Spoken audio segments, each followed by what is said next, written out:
Thanks so much, Carla and Emily, and for Webster University for having me. I'm coming to you from Arcata, California, which is the unceded land of the Wiyot peoples. And I live in a place that has the highest per capita Indigenous peoples in California. And we have a lot of Indigenous students as well. And it is a real honor for me to enjoy the environment that has been so beautifully cultivated and nurtured by the Wiyot and many Indigenous tribes in this land for time immemorial. And I respect and honor the work that is happening here in this community to continue to keep the land safe and functioning and thriving and biodiverse and all the rest, despite ongoing neocolonial and colonial efforts to make sure that doesn't happen, and try to do my best to participate in that effort. I also, one of the things that I do to participate in that effort is to look at a lot of the strategies that those communities have used for and developed after a lot of trial and error over many, many years for thinking about how do you repair relationships. And so I'm drawing in a lot of the work I'm going to share with you today comes from the kind of Indigenous perspective of how we describe the problem that we're facing. So a lot of times when you hear dominant climate discussions or environmental problem descriptions, they're often coming from a really dominant description or set of interests about what the problem actually is. And from the work of folks like Kyle Powys White and others, which push back on that dominant narrative of what the problem is, many Indigenous communities and other communities have articulated the problem as a problem of connection and ruptured connections and relationships. So if we think about the root of all of our problems, not just the climate problem, as a problem of connection and relationship, a crisis of relationship, between humans and the more than human world, between humans and each other, and between humans, us and our own selves, then all of a sudden it really does shape and change how it is that we proceed and what we define as good solutions. And that's the premise from which I begin this talk, and I'll get into that in a little bit. Excited to have the chance to talk about this particular chapter. So I have a chapter in my book called Be Less Right and More in Relation. And this is about the problem of communication that my students have felt. So let me just sort of pan back and give you a little bit of a window into the description, into what Carla was just describing about my students. This might describe you too, or maybe not, but I just want to give you a sense of like, this is what I'm seeing and hearing happening among my students. They feel like there's no good that they can do for the planet, that there's only bad impact. And many of them have had the experience of doing the ecological footprint exercise in like their AP environmental science classes or wherever it was that they had this. And they get this growing awareness that I think is their educator's intention, that humanity really sucks, right? So that's the second one, right? Like humans have done this terrible thing. Welcome to your awakened consciousness, students, right? And so that I think for a long time was the overall intention of most environmental education, to get students to be aware that there are terrible things that are happening and humans are causing a lot of it. In fact, one of the biggest debates, of course, within the climate circle is whether climate change is anthropogenic or not, whether humans are causing it. And so the implications over this question, are humans causing this problem, are really vast. And if you agree that humans are causing it, there are existential and psychic ramifications that most climate educators hadn't even got to thinking about with what was happening with their students once they got their students to understand the science around, yes, it is humans. Their job wasn't really done yet. And students often come into college classes having a real sense of pervasive complicity and guilt and feeling awful, almost to the point of being kind of nihilistic. My students often feel that they're alone and crazy in the intensity of their feelings about this crisis. And they often fight with their families and friends. And so I started to realize that when my students would go into my classes in the beginning of fall, when they come into college, they go home for like fall break, and they'd come back and we would have to stop everything we were doing in classes to talk about all the fights that they had had with their families over issues of climate or justice or whatever it was. And at first I dismissed that as just the price of doing business of higher education, and that severed relationships with family members was just what my students were going to have to go through. It was like a rite of passage or something. And over time, I started to realize that what we were asking students to do was to give up their relationships in order to be more right about these issues. And that leads to that title of that chapter. I'm leading up to that, right? They also feel like the problems are too big and interconnected, and there's little that we can do to fix it. So a profound sense of powerlessness. that we're past the point of no return. We look at the Intergovernmental Panel for Climate Change reports to talk about 12 years. That's now 10 years. This is, the report that first gave us that big timeline was that 12-year one. And I'm talking about students who kind of came in the last few years and have probably cycled out by now. But at this point, when I started researching the book, it was like, in your lifetime, this is how bad it's going to be.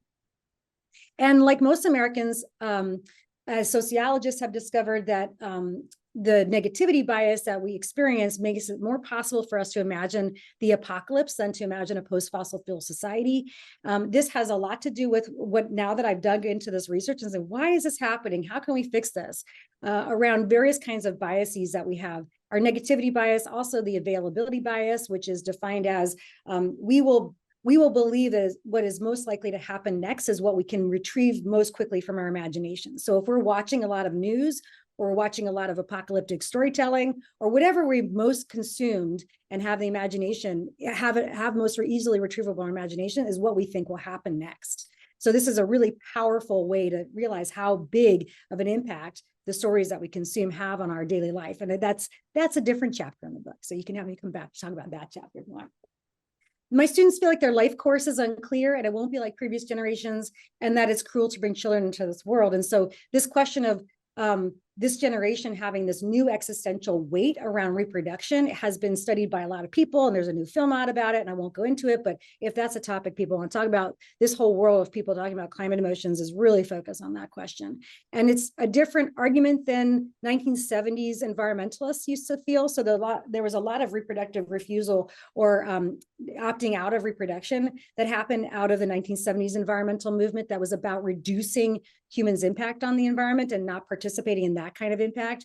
But this era, this particular generation has a very different reason for not participating in reproduction, which has to do with not wanting their children to live in such a hostile planet. And that is a very different, and I'd say existentially different reason. They experience, as I mentioned, some sort of eco-nihilism that I think participates in, exacerbates, and grows from the just general mental health crisis happening among young people, which you probably all familiar with, but there's a lot of hubbub about the mental health of young people and what do we do about it? What's causing it? How do we fix it? And I would say that students who come in my classes, based on my own proximity bias of who I talk to, that climate change and the polycrisis of many different kinds of crises are layered into all of that mental health story. And it's really bad, frankly.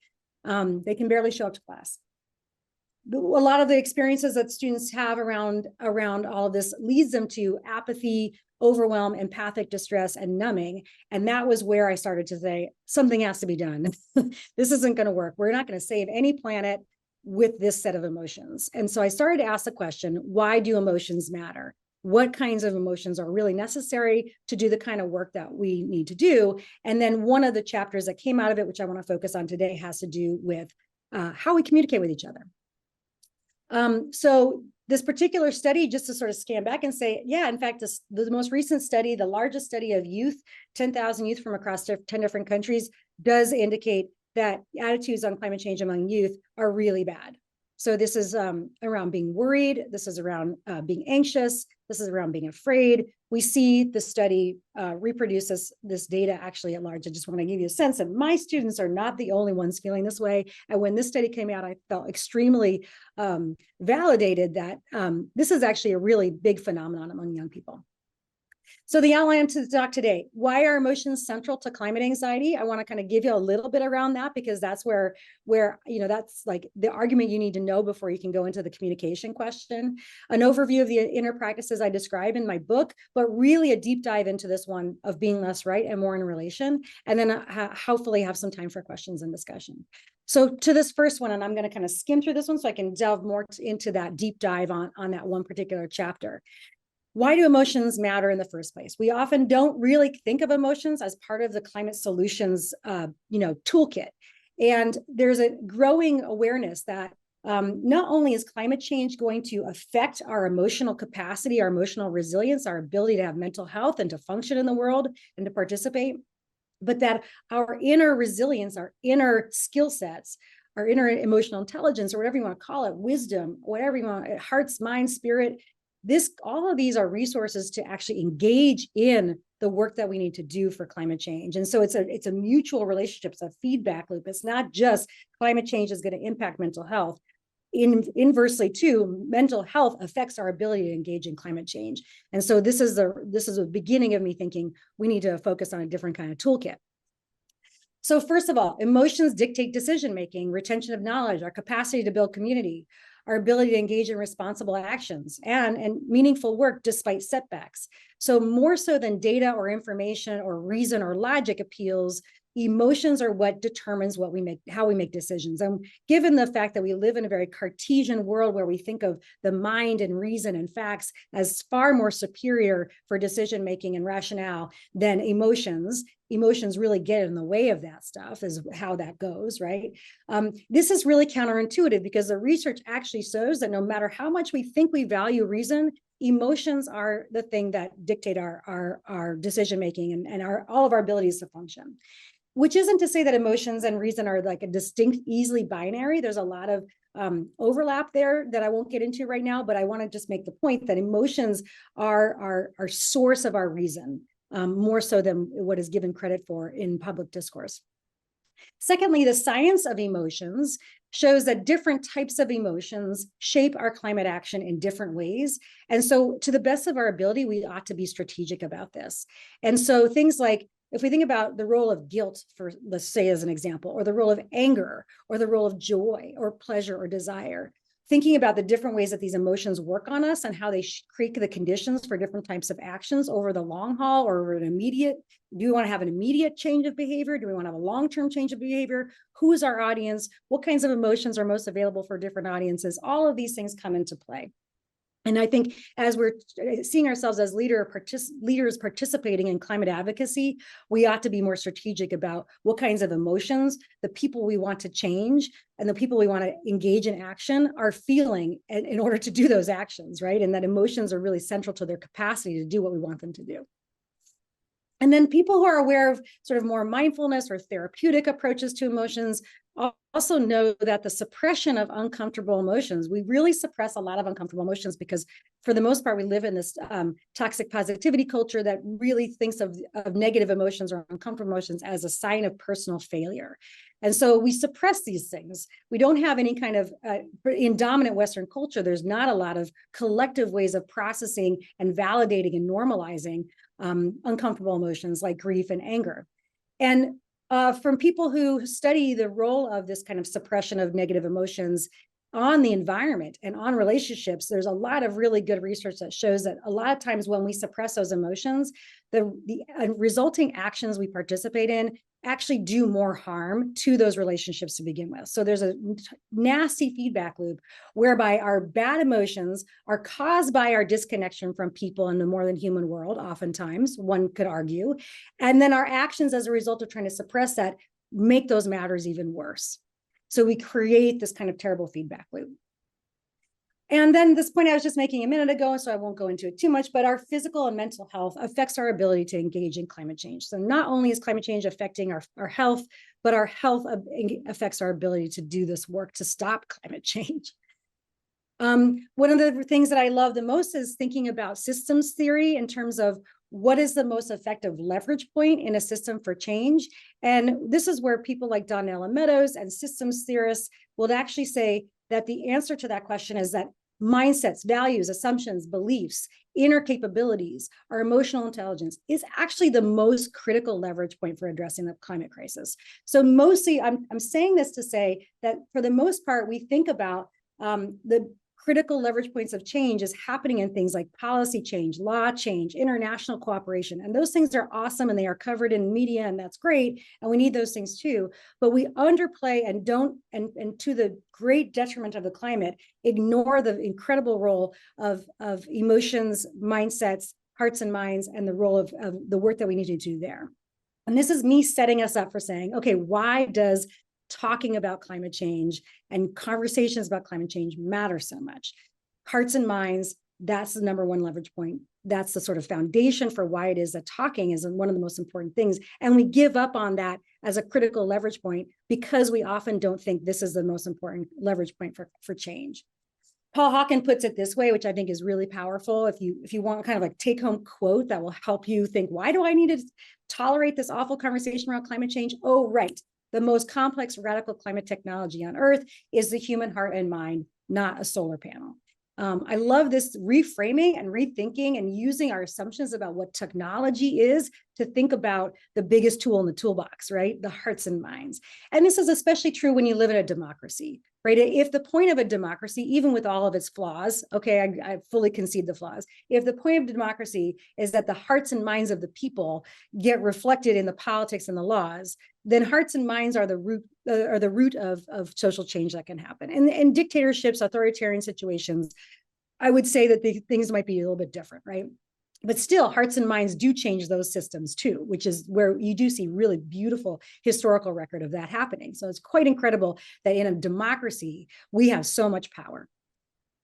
Okay, so turning really quickly to the chapters in my book, how do we enlist the radical climate technology of the heart and mind? My first chapter is called Embracing Life in the Anthropocene. The second chapter is about getting schooled on the role of emotions in climate work, and I just gave you a little window into that.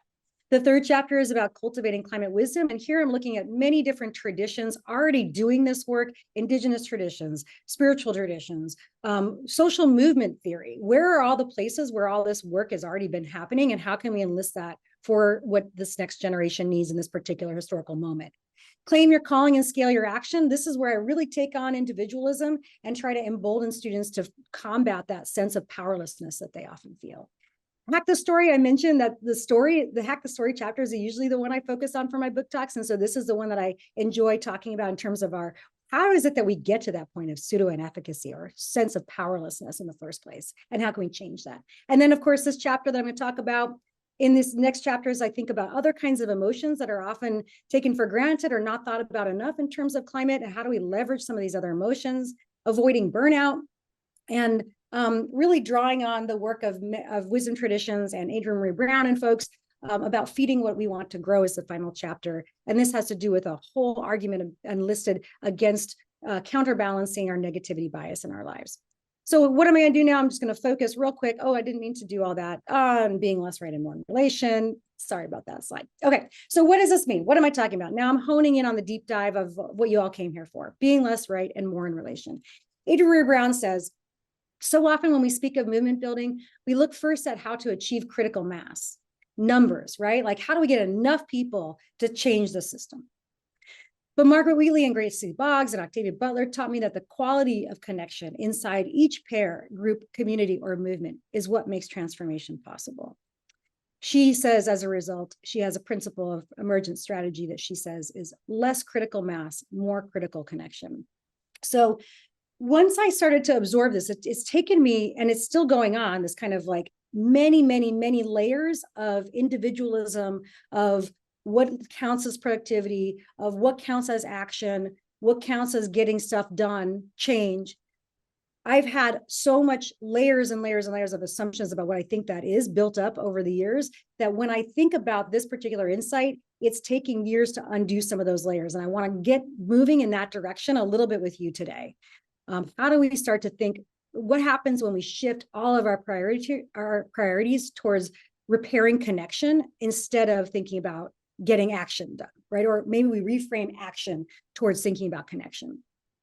And just to sort of cite this, grandmother of climate communication, Catherine Hayhoe, her very famous TED Talk, talking about climate change is the number one thing we could do. I just want to make the argument, why do we need to do this? What's the big deal?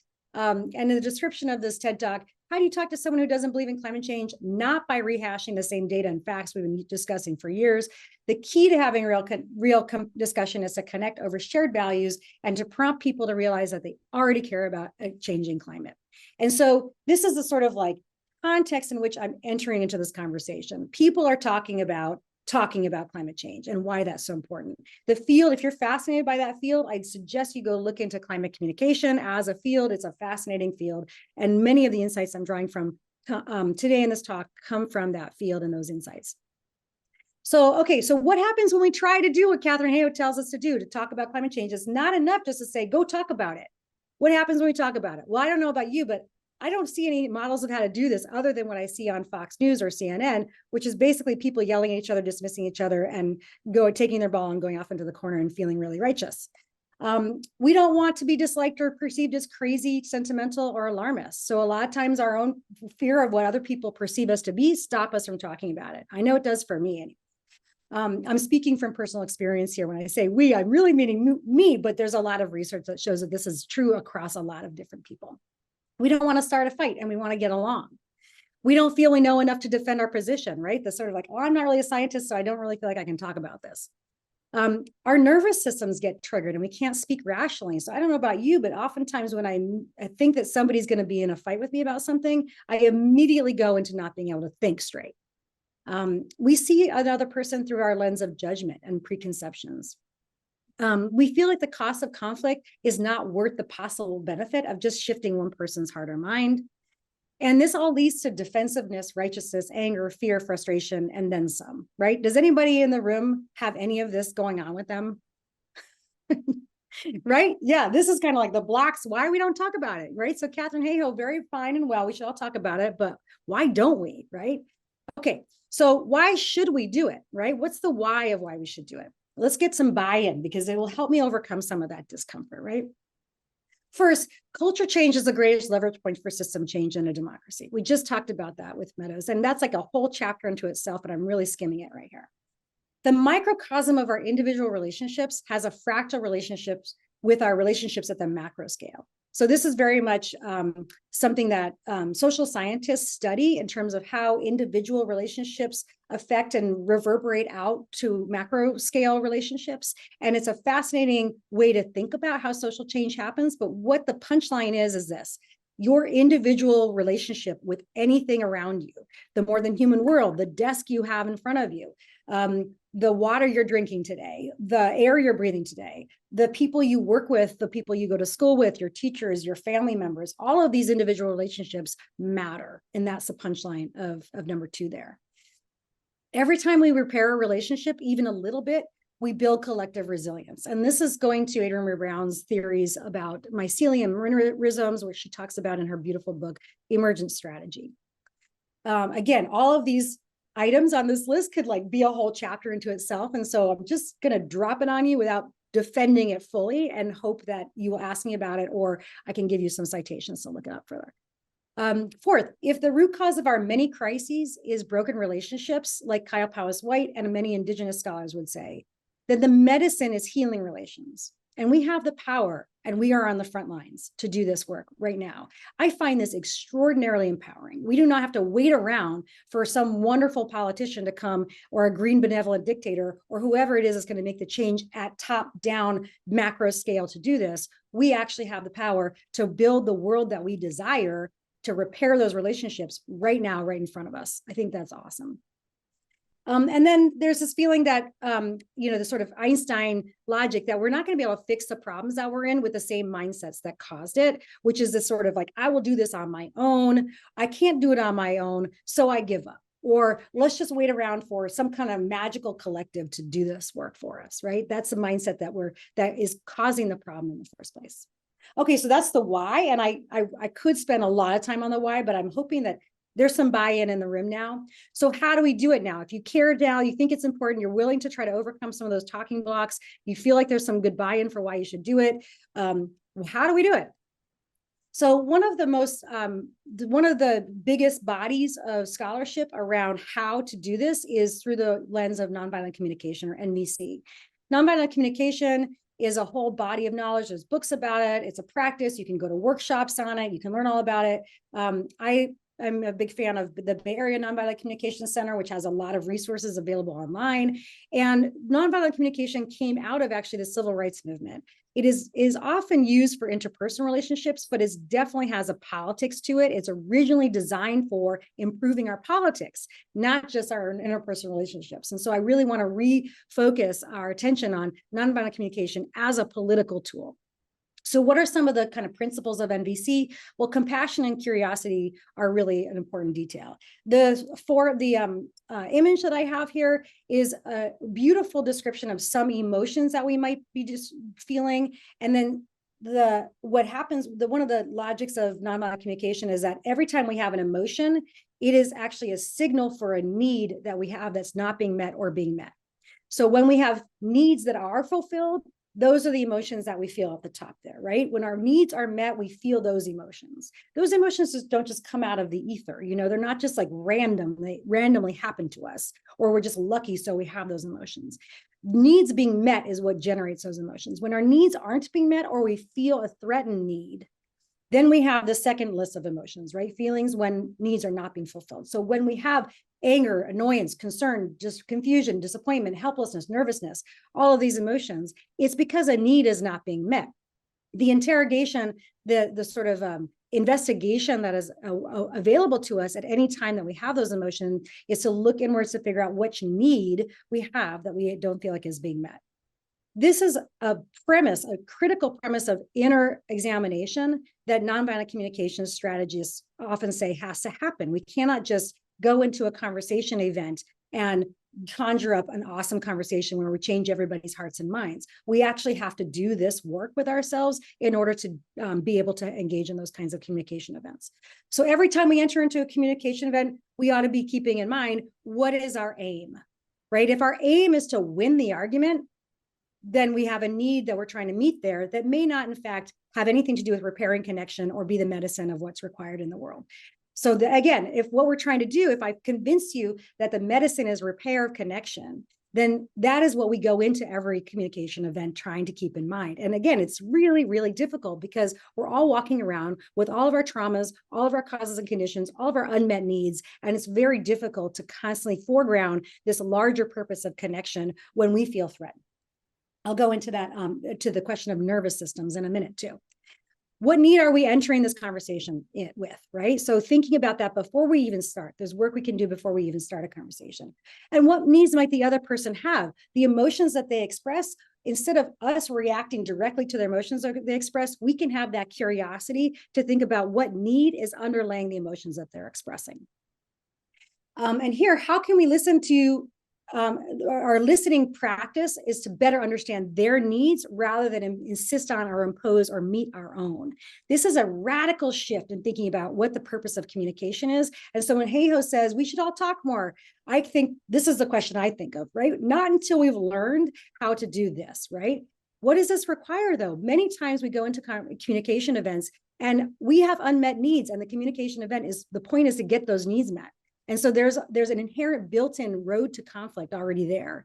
So figuring out, especially when we're talking about climate, how to actually meet our own needs rather than expecting the communication event to meet those needs is one of the most important things we can do to repair. That has the effect of repairing our relationship with ourselves, but it also creates the conditions to repair, to make sure these relationships with other people are possible to repair as well. And again, this is not about you shouldn't have any needs when you go into a communication event. That's not at all what I'm saying. I'm saying if our purpose of the communication event is to connect rather than to meet our own needs, we have to figure out how to do that, right? How to do both.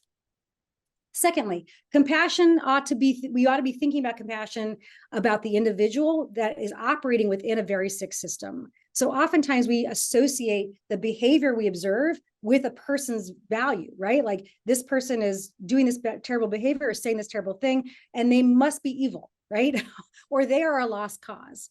When we start to have more compassion about how all of us individuals are swimming around in a particular system that is shaping our views, values, and behaviors, that generates a little bit more compassion, including ourselves, right?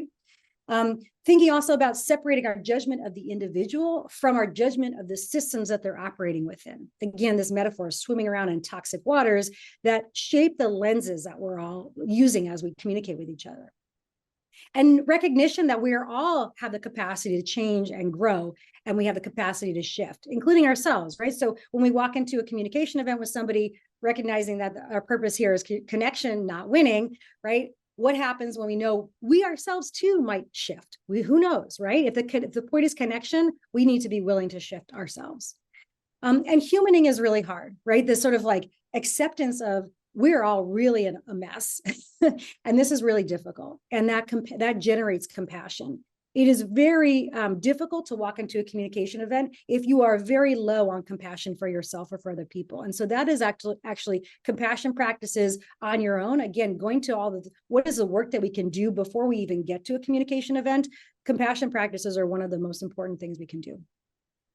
And then I'm just thinking about this beautiful quote that kind of captures what I'm saying here, which is be kind to people, ruthless to systems. And so distinguishing people from the systems. And this is really important for even trying to create the conditions for having a productive conversation in a classroom, right? So like I have students who really disagree with each other about lots of things. And over the years, I've noticed that they're getting less and less able to agree to disagree, right? To not take really personally when there's difference in the room. And so one of the most important keys to unlock that discussion capacity is to say, okay, we are people within systems. And when we're talking about these different perspectives, we're talking about systems views, not individual people and their terrible, awful views. And so I think that's a really critical key to unlocking our compassion. Okay, this is the most important one, shifting the purpose from winning to connecting. This is a be less right, more in relation insight, right? So in this radical new way of thinking about the medicine as connection, you win by connecting. You don't win by changing hearts and minds. You win by connecting. Being more right rarely changes others' hearts and minds, right? When's the last time that you got yelled at about how right the other person was and changed your mind? It's like, doesn't really happen, right? Changing your own heart and mind requires vulnerability, and very few people can do that under hostile conditions. So if you want somebody else to change their heart and mind, you cannot create hostile conditions. This is not how it works, right? This is a skill set. This is a strategy. This is not therapy, right? But you might need to do some therapy in order to do this work, right? And you may need to change your own heart and mind in order to do this. Okay, so if we think about connecting as the goal instead of winning, all of a sudden that changes maybe how attached we are to the ideas that we hold. And that requires a certain kind of humility, which is the next point, right? Humility about our own righteousness. I'm sorry, that's the wrong number, but we'll move on. So many of us have probably felt in a conversation about difficult topics, defensiveness, guilt, or anger. And I would say that one of the most important things we can do as we're in these conversations and those feelings arise is to think about them as clues to our own needs, to go back to that form from the Bay Area Nonviolent Communication Center, that feelings are always signals to think about what our needs are. And sometimes those feelings can be signs of fragility or shame. So a lot of times we talk about white guilt or white fragility or any kind of privileged position when confronted with difficult information can have a defensiveness or guilt response, and that shuts down the conversation. And a lot of times we accuse those people of white fragility or some sort of fragility. And I'm not suggesting that it's not fragility, but what's happening underneath that fragility is some kind of need being threatened, right? And so if we want to move people away from white fragility into allyship or something far more liberatory, where they see their own liberation from that fragility as wrapped up, deeply tied with other forms of liberation, those needs are going to have to be addressed in some way, right? And in what ways are our needs and our lenses distorting our ability to connect? So this is the inner work that we can all do. Defensiveness, guilt, and anger are also can arise from positions of victimhood, whether it's perceived, manufactured, or legitimate victimhood, right? Are you more attached to being right than to the larger purpose of repairing relationships? And this is where our power that we might need to disinvest from to make the connection our purpose. It takes a lot of humility and vulnerability to do this. And in situations where we don't feel a whole lot of that access to those tanks are not full for us, it is going to be very difficult to have these kinds of conversations. So, and then this is the fifth thing, recognizing your nervous system. I mentioned I want to talk about nervous system. When we are dysregulated, which is in the red or the blue zone here in this chart, we are what's called outside of our window of tolerance. Psychologist Dan Siegel has come up with this concept. This is a very trauma-informed concept about our nervous systems not being online in order for us to act, behave, talk, have conversations from a place of spaciousness, of flexibility, of groundingness, curiosity, presence. So the goal here is to think about when we get tripped out of it, are we in a position at that point to continue the conversation? Probably not. When the other person is in the communication event and they're tripped out of their window of tolerance, they're probably not in a good place to have a communication event, right? So this is a good time to stop the communication and try to come back to it a little bit later.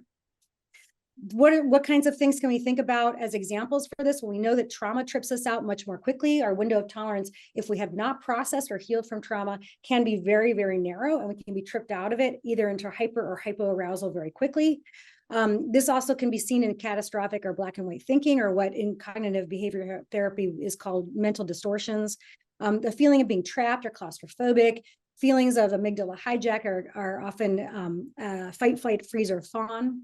And even over-eagerness to please others can be seen as a sign of being tripped out of your window of tolerance. So all of these things are happening with at least two people, if not more, in every single classroom we have, in every single communication event we have. This is all happening, right? It's messy. And this is just a chart to explain how chronic stress and trauma can make us not able to talk well, right? It also does all kinds of things that make us terribly ill-equipped to manage climate change and do work for climate change. It destroys our bodies, it destroys our minds, it destroys our hearts, but it definitely makes us very anxious, apathetic, depressed, despairing, irritable, hopeless. And this also makes it very difficult to have productive communication events and connect with others more than human and human. Being critical of the forces that benefit from our continued disconnection and actively resist them. This is another strategy. So what do we tend to do when we feel unheard or disconnected from others? We tend to do behaviors that further disconnect us.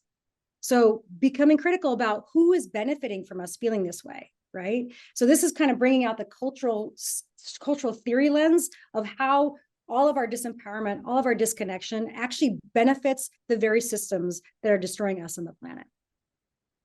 And finally, beware of the trap of urgency.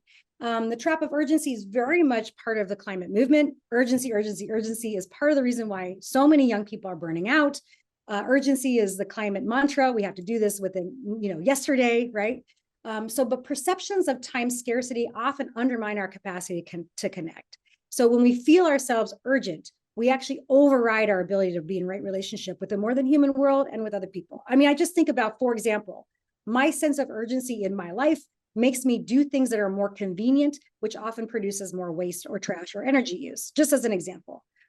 This beautiful Good Samaritan study that psychologists at Stanford did, where they did this long experiment, which I won't go into right now, but they proved that perceptions of time scarcity, not actual time scarcity, but perceptions of time scarcity, make people more unkind to each other.